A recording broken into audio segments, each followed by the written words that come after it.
L'actualité à la une ce matin, la réaction du SYNCHA après la levée de sanctions du gouvernement contre un de ses membres. Le syndicat a rencontré les journalistes ce matin avec une seule idée en tête, informer le grand public. Et puis les 7 otages français détenus au Nigeria sont libres. Ils ont été remis aux autorités camerounaises. La France prépare le retour au pays. À suivre dans ce journal. Bonjour, bienvenue au 13h15 de la télévision de Burkina. Première sortie des organisations syndicales après la levée de sanctions du gouvernement contre Nongezanga Kabore, c'est l'agent de santé de Séguénéga. Informer le grand public via les médias, voici l'objectif de cette rencontre ce matin avec les journalistes. Frédéric Etienne Bassenga. Le gouvernement burkinabé s'est engagé à lever la sanction contre Nongezanga Kabore, agent de santé au CMA de Séguénéga, suite aux négociations intervenues entre le Premier ministre et les organisations syndicales qui ont eu lieu les 16 et 17 avril dernier. C'est l'information que les syndicats ont voulu porter à la connaissance de l'opinion publique burkinabé en organisant ce point de presse. Ce point de presse a été également le lieu pour les organisations syndicales d'appeler tous ces militants à arrêter toutes les actions engagées conformément au communiqué conjoint signé avec le gouvernement.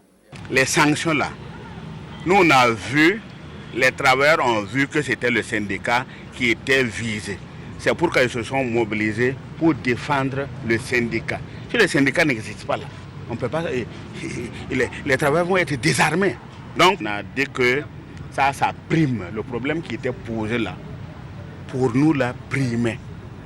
Maintenant, pour la suite des événements, c'est ce que je viens de dire, nous allons faire un bilan au niveau de l'ensemble des sections du syndicat. Le syndicat des travailleurs de la santé humaine et animale affirme cependant ne pas perdre de vue ses revendications contenues dans un protocole d'accord qui avait été signé avec le gouvernement en 2011. Selon le syndicat, la levée de la sanction ne constitue pas une victoire. Seule la satisfaction de ses revendications de meilleures conditions de travail et de vie sera considérée comme un acquis. À cet effet, les organisations syndicales invitent le gouvernement à ouvrir très prochainement une table de négociation pour un dialogue fructueux, condition nécessaire pour un secteur de la santé au Burkina Faso plus apaisé. Sortie des crises aussi au Sahel, mais là on parle de crise alimentaire. 2 organisations non gouvernementales se donnent pour mission de relever les populations de Dori environ de la crise alimentaire traversée en 2012 à travers un projet. La production agricole et la santé sont les domaines d'intervention. Explication, Abdelaziz Yagibou. Des ménages pauvres et même très pauvres qui croupissent dans la famine, des femmes et enfants touchés par la malnutrition, la crise alimentaire de 2012 sévit toujours dans la région sahélienne du Burkina. Le cri de détresse est entendu par le consortium Christian Aid Oxfam. Avec l'appui financier de l'Union européenne, les 2 ONG partenaires mettent en œuvre un projet dénommé Relèvement des populations victimes de la crise alimentaire au Sahel, REPAS. Un projet dont le présent atelier consacre le lancement technique. Notre sous-région fait face à des crises récurrentes, des crises et d'insécurité alimentaire et nutritionnelle. L'idée, c'est de mettre un frein à ce cycle infernal des crises alimentaires et d'insécurité alimentaire et nutritionnelle. 2240 ménages répartis dans 6 communes des provinces du Soum et de l'Oudalan sont prioritairement ciblés par le projet. Globalement estimé à 600 millions de francs CFA, il est financé à hauteur de 492 millions de francs CFA par l'Union européenne. Les 20% sont la contribution de Christian Aid et Oxfam. Les activités vont des activités d'appui à l'agriculture et aussi à l'élevage, et il y a le domaine de la santé aussi avec la création de cellules nutritionnelles pour sensibiliser les communautés sur les bonnes pratiques nutritionnelles. Le projet REPAS va s'exécuter en 24 mois. Il devrait au final contribuer à reconstituer les bases économiques des familles touchées. Et de ces acteurs ici réunis pour s'approprier les enjeux, il est attendu une participation active pour une mise en œuvre réussie. Au Sahel, les producteurs préparent la journée nationale du paysan à Banfora la semaine prochaine. Les producteurs de cette partie du pays n'ont qu'une doléance, l'appui du gouvernement dans la lutte contre les changements climatiques. Explication, Abdelaziz Yagibou. C'est de ce barrage qui ceinture la ville de Dori que Mamoudou Amidou dit Tongo tire l'essentiel de quoi s'occuper de son épouse et de ses 4 enfants. Mais malheureusement, cette étendue d'eau, bien que portant toujours les traces de la bonne pluviométrie enregistrée en 2012, est en dégradation progressive. J'ai commencé à produire dans les années 1986. Ce que je produis de plus, c'est la pomme de terre et puis les oignons, accompagnés du maïs, la tomate. On voit que même nous, à notre niveau aussi, la mare, ça commence à sablonner. Puis c'est ensablonné. Bon, maintenant, il faut qu'on cherche une solution à ça aussi. À cette préoccupation que le producteur maraîcher entend saisir l'occasion qu'offrira sa 3e participation à la Journée nationale du paysan pour porter auprès du président du Faso, s'ajoute celle du changement climatique qui interpelle plus d'un habitant du Sahel. Vous avez vu Dori actuellement. Quand vous connaissez Dori au début de l'indépendance, là, il y avait toutes sortes des arbres au Sahel ici. Et maintenant, tout est disparu. C'est un vrai problème pour les Sahéliens. Comme le Sahel est déjà touché, moi, mon souhait, que d'autres régions qui n'ont pas encore atteint ces phénomènes-là, qu'ils viennent regarder au Sahel pour qu'ils puissent aller faire attention chez eux aussi. Il ne faut pas que cela les arrive. Le thème est bienvenu pour le Sahel. Ça va permettre lors des discussions aux producteurs de comprendre qu'il faut faire avec et mieux produire, rebondir pour aller de l'avant. Nous sommes déjà fin prêts. On attend les cars qu'on va mettre certainement à notre disposition pour les convoyer dès le 24 vers Banfora. 80 producteurs du Sahel seront au rendez-vous de Banfora. Des producteurs qui entendent d'une seule et même voix plaider pour que la question des chocs climatiques avec leur corollaire de crise alimentaire soit prise à bras-le-corps. Justement, ces changements climatiques qui perturbent la production au Sahel seront l'une des principales luttes du ministère de l'Environnement en 2013. Salif Ouedraogo et ses collaborateurs l'ont dit hier à Ouagadougou au cours d'une rencontre. Hier également, ils ont fait le bilan de 2012. Karim Namouanou. Salif Ouedraogo sonne la mobilisation de cette troupe. Soldats de l'environnement et du développement durable, ses directeurs nationaux et régionaux, ses délégués de personnel, ses syndicalistes et ses responsables de projets sont prêts pour recevoir les instructions de leur commandant en chef. En 2012, des victoires ont été remportées dans le reboisement, dans l'organisation d'un salon de la faune, dans le renforcement des capacités des ressources humaines et dans l'adoption d'un protocole sur la diversité biologique. Cela est à l'honneur de l'ensemble de la troupe, mais en 2013, de nouveaux fronts s'ouvrent et il faut plus que jamais une mobilisation générale. Les phénomènes de changement climatique, ce n'est plus maintenant des problèmes théoriques, c'est pratique. Actuellement, vous vous rendez compte qu'il fait de plus en plus chaud. Mais ça a des explications. Si les gens se mettent à couper la forêt, à exploiter le bois de manière désordonnée, si nos forêts classées, nos aires classées, non déclassées que de non. Au niveau de Ouagadougou, l'air, la pollution de l'air, de l'eau, vous voyez les sachets plastiques. Mais tous ces événements nous interpellent. Donc le ministère doit donc se mettre en ordre de bataille pour plus d'action et d'efficience en matière de protection de la forêt et de la faune, plus d'action et d'efficience en matière de valorisation de nos ressources naturelles, parce que comme vous le savez, le Burkina Faso, nous avons des potentialités énormes en matière de ressources naturelles, qui sont méconnues, qui mieux exploitées sont source de valeur ajoutée. D'ores et déjà, Salif Ouedraogo recommande à toutes les structures de son département et à toutes les cellules de coordination de projets de mettre un point d'honneur à observer quotidiennement la bonne gouvernance. Ce n'est donc pas encore la veillée d'armes, mais les instructions qui seront données au cours de ce conseil d'administration serviront de feuille de route à l'ensemble de la troupe. Allons à présent à la découverte de la coopération décentralisée. Vous le savez, depuis 2006, le Burkina est engagé dans le processus de la communalisation intégrale. Des textes ont été rédigés pour réglementer certains domaines comme la coopération décentralisée. À Zignaré, une formation se donne pour mission d'expliquer ces notions aux acteurs concernés. Estelle Judith Assogba. Il a été adopté en 2012 au Burkina Faso des décrets régissant la communauté de communes et la Commission nationale de coopération décentralisée. Le ministère de l'Aménagement du territoire et de la décentralisation veut une meilleure appropriation du contenu des 10 décrets et leur plus large vulgarisation. C'est pourquoi il a initié une série de formations à l'intention des acteurs locaux de la décentralisation. et l'étape des Ignarés marque le top départ de cette activité. L'objectif de la communauté de communes, c'est de faire en sorte que ces communes puissent mutualiser les moyens, que ce soit les ressources humaines, les ressources financières ou toute autre ressource, pour faire en sorte que le développement ne se fasse pas par îlot, mais que ce soit des zones assez étendues et facilite aussi l'intégration des populations même entre elles. Les présidents des comités de jumelage, les présidents des conseils régionaux et les élus locaux ont été conviés à cette session.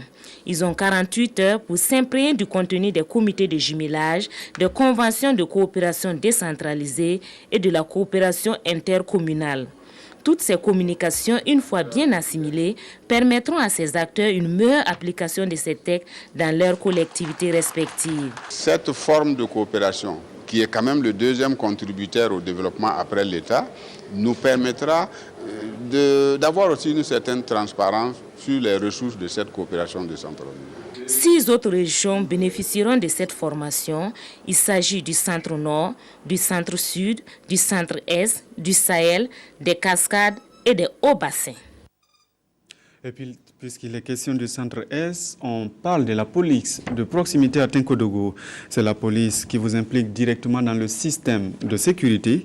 Depuis ce jeudi à Tinkodogo, capitale du centre-est, le ministère en charge de la sécurité réfléchit sur la mise en œuvre de l'ensemble de ces mesures dans vos villes et campagnes. Explication, Kadi Sanogo. La police de proximité fait appel à la participation de la communauté dans la prise en charge de leurs problèmes de sécurité. La création et la mise en œuvre des sections de la police de proximité dans les services de sécurité est une nouvelle donne qui permet de renforcer le dispositif sécuritaire. Les responsables de sécurité des 13 régions du Burkina vont mener des réflexions dans le sens de l'amélioration du projet de police de proximité. La police toute seule ne peut pas être efficace et lutter efficacement contre l'insécurité et le sentiment d'insécurité. Aussi, cette stratégie a été développée pour faire participer les masses populaires à la gestion de la situation sécuritaire. La population elle-même qui connaît quand même ceux qui vivent au sein des villages, au sein des agglomérations, au sein des communautés. Et c'est elle donc qui est le plus à même de pouvoir aider conséquemment les services de sécurité à pouvoir donc assurer véritablement la sécurité au sein de nos différentes sociétés. Une fois mise en place, cette police de proximité va jouer un rôle important dans tous les segments d'analyse sécuritaire. Elle permettra de lutter contre l'insécurité qui prend de plus en plus de l'ampleur dans notre pays. Oui, Kadi Sanogo, mais au-delà de cette sécurité, le terrorisme préoccupe des spécialistes de la lutte contre le terrorisme, cherchent des causes de l'accroissement de ce phénomène en Afrique de l'Ouest. Et ce n'est pas tout, ils doivent aussi trouver des solutions pour prévenir la propagation en Afrique de l'Ouest. Claudine Bikaba. La crise au Mali fait du terrorisme un sujet plus que d'actualité et interpelle donc les organisations sous-régionales, régionales, continentales et internationales à trouver des solutions conjoncturelles et structurelles à ces phénomènes qui prennent de l'ampleur et qu'il faut plus que jamais contrecarrer, d'où la tenue de ce colloque à Ouagadougou. Un colloque sur la lutte contre l'extrémisme violent en Afrique de l'Ouest et au Sahel, initié par le Danemark et le Burkina sous l'égide du Forum mondial de lutte contre le terrorisme. Si le Danemark et les autres organisations ont pensé que le Burkina Faso pouvait abriter cet atelier, je pense que c'est à notre honneur. Et c'est la preuve qu'effectivement, ce que nous faisons est très bien perçu par la communauté internationale. Et je crois que c'est une des raisons pour lesquelles notre pays a été choisi. Et nous pensons que cela participe de la volonté de la communauté internationale de lutter contre le terrorisme ainsi que l'extrémisme violent. Ces experts venus d'horizons divers devront se pencher sur les causes sous-jacentes, les conséquences et les solutions qui permettront de combattre et de prévenir le terrorisme en impliquant les communautés à la base. L'idée, c'était vraiment d'avoir avec nous tout un groupe d'experts, que ce soit des experts des gouvernements ou des ONG, qui, en utilisant leur expérience, puissent nous dire, alors voici notre définition à nous de l'extrémisme violent, pas ma définition à moi, mais la définition des communautés locales, des gouvernements régionaux, etc. Et voici nos idées pour des solutions à ce problème. Ce partage d'expériences devrait à l'issue de 2 jours aboutir à des conclusions que chaque pays devra exploiter de manière à pouvoir lutter efficacement contre le phénomène et seront soumises au Forum mondial de lutte contre le terrorisme. Et dans cette lutte, justement, la négociation pourrait être une des solutions pour faire plier les groupes terroristes. Vous allez le voir, c'était une solution pour obtenir la famille française enlevée au Cameroun il y a 2 mois. Les 7 otages ont été remis aux autorités camerounaises dans la nuit d'hier.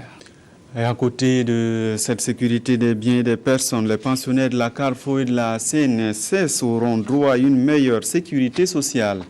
Les accidents de travail et les maladies professionnelles seront traités avec célérité. Les 2 structures ont rencontré les agents de santé mercredi. Nathalie Kaouri. Parmi les prestations fournies par la Carrefour et la CNSS, figurent en bonne place les indemnisations des accidents de travail et des maladies professionnelles. Les acteurs de la santé et plus particulièrement les médecins traitants qui prescrivent les actes médicaux sont donc des partenaires privilégiés dans cette mission de prévoyance sociale. D'où la nécessité pour les 2 institutions d'organiser cette journée d'information et d'échange. La prise en charge du travailleur ou du fonctionnaire accidenté ou atteint d'une maladie professionnelle doit être rapide et efficace. Mais en la matière, les pratiques sont disparates. Et les pratiques ne sont pas toujours conformes à la loi, ce qui fait que les prises en charge traînent parfois, ce qui fait beaucoup de souffrance pour les victimes des accidents de travail et des maladies professionnelles. Avec cette rencontre, ça permettrait une meilleure appréhension, une meilleure de la législation applicable, ce qui va contribuer à rendre plus rapide la prise en charge des victimes des accidents de travail et des maladies professionnelles. Les actes médicaux tels que la délivrance des certificats médicaux, l'estimation des séquelles ou des incapacités dues à un accident de travail ou à une maladie professionnelle seront harmonisés au cours de cette rencontre. En rappel, la mission indemnisation consiste à rétablir dans la mesure du possible l'état de santé de la victime d'un accident de travail ou d'une maladie professionnelle ou des suites de couches de la femme salariée. Elle prend en compte le coût des soins et le versement d'indemnités journalières en cas d'arrêt de travail. L'indemnisation permet à l'assuré victime de pouvoir travailler à nouveau dans de meilleures conditions après sa consolidation ou sa guérison et ainsi prévenir le risque de désinsertion professionnelle. Luc Adolphe Thiaw est l'homme de l'année 2012 du journal Planet School. Le premier des ministres burkinabés a reçu un certificat hier des mains des responsables de la publication. C'est Sylvestre. Le premier ministre Béyon Luc Adolphe Thiaw, personnalité de l'année 2012 au Burkina Faso. La distinction est de Planet Schools, le journal des élèves. Au nombre des raisons qui ont milité en faveur du choix du chef du gouvernement, son investissement dans la lutte contre le chômage, son implication à la résolution de la crise qu'a traversé le Burkina en 2011, sa grande accessibilité et son ouverture à la jeunesse. S'il y a des gens qui reconnaissent que ce que vous faites, il y a des résultats positifs, on ne peut que s'en réjouir. Ce n'est pas tous les jours que nous avons des félicitations. Et je voudrais donc remercier ces jeunes de Planet School d'avoir pensé que j'ai apporté quelque chose au Burkina Faso et cela donc me touche beaucoup. Au-delà même de ce prix, c'est plutôt moi qui pense que dans ce pays, il y a des jeunes comme ça organisés, qui pensent positif. C'est ce qu'il faut encourager. Ce qui a fait que j'ai accepté de les recevoir et aussi de les honorer. Au-delà de la récompense de ses mérites, c'est une invite au Premier ministre de la part du Junior Baker et de ses camarades de Planet School Burkina à œuvrer davantage pour les bien-être des populations et surtout à impliquer beaucoup plus la jeunesse dans les différents programmes de développement. Nous avons voulu faire de cet homme l'homme de l'année et demander au Premier ministre de travailler davantage pour qu'ensemble on puisse vraiment bâtir un pays émergent. Et ce pays émergent va passer par la jeunesse et la jeunesse a besoin vraiment de ce soutien-là. La jeunesse a vraiment qu'on valorise un peu ses compétences, qu'on lui permet vraiment de jouer pleinement son rôle. Béyon Luc Adolphe Thiaw, qui a bouclé ce 18 avril ces 2 années à la primature, dédie cette distinction aux travailleurs chevronnés anonymes du Burkina. Une occasion également pour lui de rendre hommage à ses collaborateurs du Premier ministère, notamment aux secrétaires qui, à l'occasion, ont fait massivement le déplacement du domicile du Premier ministre.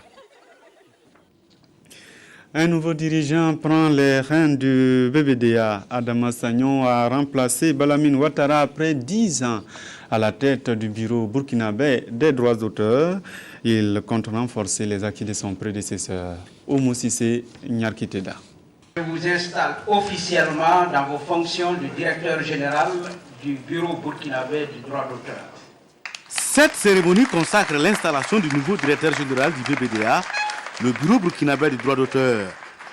Adama Sagnon remplace à ce poste Balamine Ouattara qui y a passé une dizaine d'années, 10 ans au cours desquels il a travaillé à placer le BBDA parmi les meilleures sociétés de gestion collective. En 2012, le BBDA a remporté 2 prix internationaux. Lorsque nous arrivions, le BBDA gérait peut-être 3 à 4 droits sur les 7.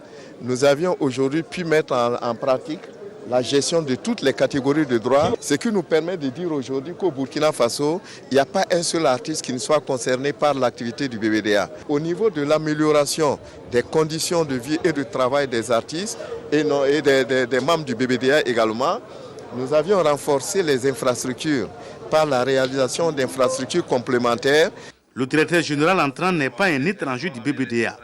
De 2006 à 2011, il a siégé au conseil d'administration de la structure. Magistrat de formation, Adama Sagnon se donne pour mission de travailler à renforcer les acquis déjà existants. Mes principales missions, c'est surtout l'accroissement des recettes. Parce que vous vous rendez compte que quand les recettes sont faibles, on va payer moins de droits aux artistes et aux titulaires de droits d'auteur. Moi, je vais mettre l'accent sur l'accroissement des recettes pour payer plus de droits aux titulaires de droits, mais surtout la lutte contre la piraterie et surtout la visibilité du BBDA. Balamine Ouattara dirigera désormais la Confédération internationale des sociétés d'auteurs et compositeurs.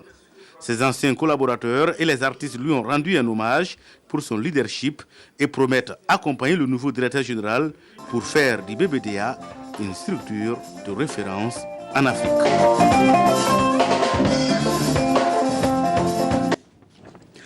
Du sport avec cet après-midi, la RTB vous offre sur ses antennes les finales de l'USUBF en sport de main au Palais des Sports de Ouaga 2000. 3 disciplines sont à l'honneur.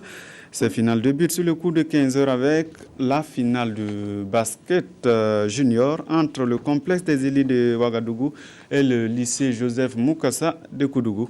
En handball junior filles, le lycée provincial Yenega de Kombisiri sera face au lycée Sefis Benaja de Ouagadougou. La soirée se terminera avec la finale de volleyball en junior avec les confrontations lycée Bassi des Ignaré opposé au lycée Lompolo Koné de Banfora. C'est la fin de ce journal que j'ai eu le plaisir de feuilleter en votre compagnie. Merci de votre fidélité sur les antennes de la RTB. Peggy Ouedraogo vous retrouve demain.